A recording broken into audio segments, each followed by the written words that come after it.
Welcome, my name's Alison, the online piano and the online violin tutor. Today I'm doing a tutorial for you in front of Tower Bridge, which you can see the rings hanging off in the background here. Tower Bridge was actually completed in 1894 and it was instantly hailed as the London icon and one of the great engineering marvels of its age. Did you know that the rings actually weigh approximately 3 tons and they cost just around about just over £300,000 to make and erect?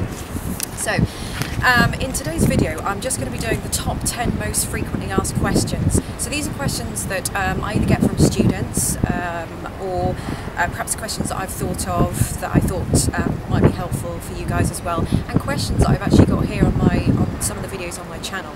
So at number 10, should I and do I need to use a shoulder rest for my violin? Well, yes and no. It is entirely up to you whether you want to use a shoulder rest or not. I personally prefer not to use a shoulder rest. You've heard me say that, and obviously if you've watched my other videos you'll know that I don't. But this actually is a shoulder rest that I do have on at the moment. It's just, it really is entirely up to you if you want to use one. It just really bridges the gap between your shoulder and your neck, and it just really depends on how much of a gap you have between your shoulder and your neck as to whether you want to use a shoulder rest or not. For me, I personally just choose not to, but even though I don't use a shoulder rest, it doesn't affect the way I play, it doesn't affect me moving into positions, it doesn't affect vibrato, it doesn't affect my right arm in any way, shape or form. So it honestly really is entirely up to you whether or not you choose to use one. Some of the famous world-class violinists do, some of them don't. But again, they're world-class for a reason, and it doesn't affect either which way, whether you're using one or not. So it is 100% down to personal preference. So, number 9, my violin arm gets tired. So people are referring to this sort of part of the arm here when you're actually having to hold the violin. This happens more if you're a beginner, and again some people find that their bow arm is a little bit gets tired as well. But it's just, if you're starting off, you will find that your arming a violin does get a bit tired, but it's just like anything, it's just a case of practice. The more you do it, the more you'll get used to it. If you do find that your arm's hurting, just relax the violin, give it a break, and then go in for some more practice again. So if you are experiencing more pain than you normally think, then something's wrong and perhaps you need to go and visit a doctor or anything, but it should ache more than hurt, and the aching will go away the more you practice, and you'll find that your longer practicing sessions, or your practicing sessions, will get longer and longer. So, question number 8. I keep hitting other strings. How can I stop this? Well, some of you are finding that as you're playing along and you're trying to play one of the strings, A string or D string, that you're hitting one of the strings either side of it. Now this again is just down to practice, just being obviously just being a beginner violin student. But what you need to do is find the angle that your bow arm has to be to hit each of the strings. So you need to know where the arm needs to be for the E string, the A string, the D string and the G string, and each kind of level, or each string has a level where your arm needs to be. So you just need to get used to that. If you're in the middle of those two levels, then you'll find that you will hit more than one string at any one time. So it's just a case of practice, trying to isolate those two strings, and just where you just need to work out where the levels of your arm are for each string. So, my violin bridge appears to differ from yours. So I've shown you close-ups of my violin bridge in other videos, and although the bridges are slanted, so that the E is normally slightly further down and the G is generally higher up, on my violin that's probably more so than others that I may have seen or you may have seen. I have actually had this bridge actually ground down a little bit just for me, because I was hitting the A string when I was trying to practice or trying to play on the E string. But that's just me. It just entirely depends on what instrument you've got. If you are going back to question 8, if you are hitting some of the strings, you can actually get a bridge with a little bit more of a gradient, rather than being a little bit more flatter. You can get around a bridge so that you just get a slightly more of a curve, so trying to find those levels in the arm is a little bit easier. So don't worry if your violin bridge differs from mine, that's absolutely fine, it doesn't really make a difference. So, question number 6. I can't do trills very fast. Well, I have done a trill video on how to do that. I will put a link coming up somewhere here for you to click on so you can see exactly how to do trills.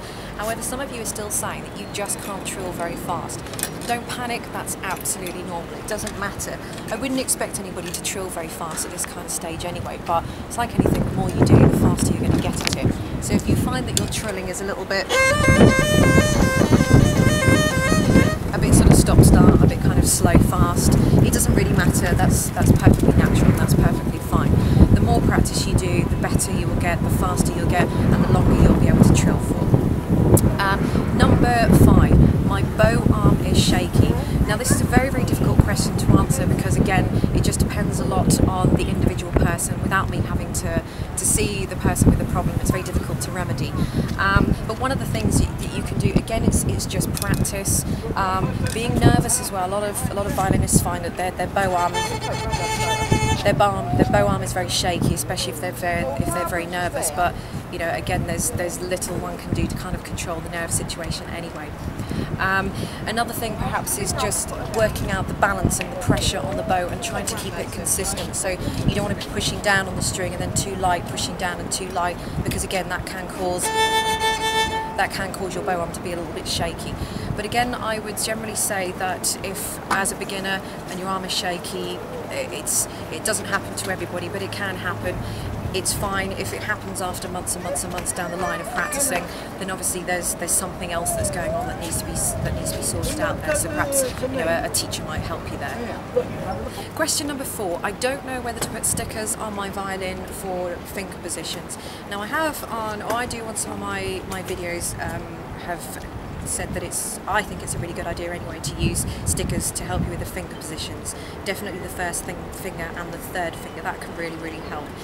Some people have been saying that their teachers or they've heard that putting stickers on the violin isn't so good because it means that you don't get used to where the sound of the first finger needs to go. However, my opinion, and this is completely how I teach, it differs to other people, but this is my opinion and how I teach, in that I believe that I do like to put a sticker for students, because how are you supposed to know where your first finger goes, or how are you supposed to learn the sound of the first finger if you don't know where it goes in the first place? So I'm not saying that you should keep the stickers on forever and ever, certainly not, but at least until one gets used to the sound of where the fingers need to go, and at that point then you can take the stickers off and you can get used to just putting the finger down where it's supposed to go. But if you don't know where that's got to go in the first place, how are you supposed to know where the first finger goes? Hence, which is why a finger or a sticker for the first finger and the third finger is really good there. Question 3. What size violin should I buy? Now this is a very, very difficult question to answer, and I do get asked this a lot.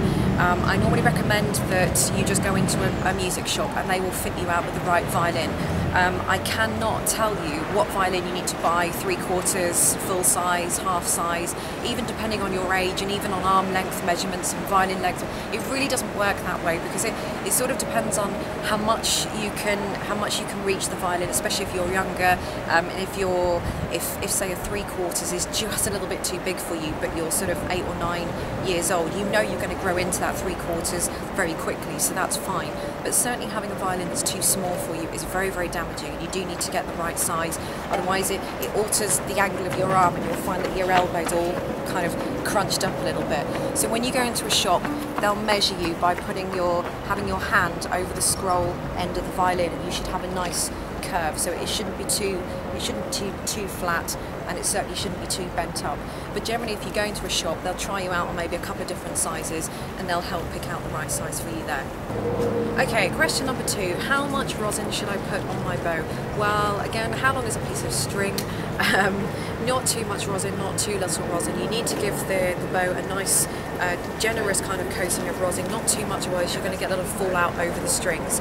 I normally rosin my my bow every 2 weeks or so, something like that. It depends on how much you're practicing. If you're practicing 3, 4, 5, 6 hours a day, then you probably need to do it weekly, maybe a little bit more, but you'll probably feel a lot of the rosin coming off. So how much rosin? Well, I tend to just do a few coats at the bottom, drag the rosin up, a few coats at the top, because it tends to wear out more at the top and at the bottom, and then I just drag the rosin up and down the bow 3, 4, 5, 6 times, and that's literally it.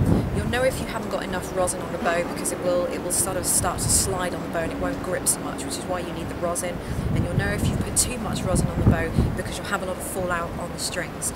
If you want to clean the rosin off the strings, just get a plain cloth, one of those yellow dusters or a t-shirt or something like that that doesn't have too many fibres on that are going to fall out everywhere, and just gently rub across the strings. Don't put any products. You don't really need to put any product on the strings. Just gently rub it off the strings, and just gently rub it underneath the wood part underneath the strings, just to get rid of that. So I hope that answers that question for you all. And the question number 1 that I get asked all the time: am I too old to start learning an instrument? The answer is absolutely not. I believe that anybody can play an instrument at any age, whenever they like. You are never too old to start learning an instrument. I fully encourage anybody learning an instrument at any age, any time of their life, no matter what background they come from. The only thing I would say is that if you want to be a top professional concert pianist or concert violinist, that's probably something that you need to be doing at the age of 4. But I mean, that's not for everybody, and those kind of people are sort of few and far between anyway. But certainly, I mean, you can enjoy a nice, healthy kind of musical career even if you start late in life. It will take you a few years to build up, your musical experience and your knowledge and everything, but you can start at any age. Everybody has the capacity to learn any instrument at any age. So thanks very much for watching, guys. I really hope this video has helped, and I really hope this has answered a few questions for you. Please subscribe to my channel, and you want to see more videos, and I'll catch you all next time.